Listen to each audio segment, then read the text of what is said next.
It's the, the thing I find most tricky is when people don't recognise you particularly, but half recognise you. You know, it's that strange thing of where they go... And, of course, that means they stare. They stare a lot. And they just look.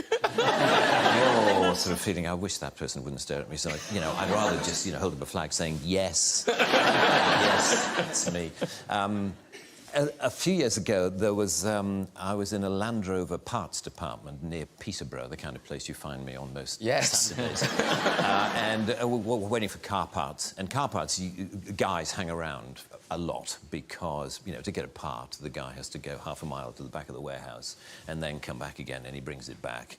And he says, this is a left-hand one. Oh, you wanted a right-hand one? Sorry, I'll go. And back he goes, and it takes forever. Anyway, I was standing around with a group of guys, and I could see this guy doing that.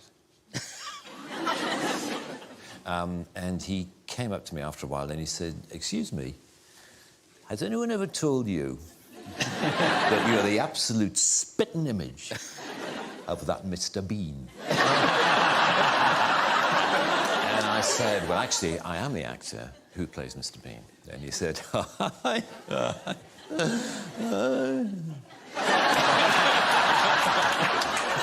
I bet you wish you were. And there followed this bizarre conversation in which the more I tried to claim that I was the person whom he thought I merely resembled, the less he believed me. But what was funny was how close he thought I was to he said the resemblance is uncanny.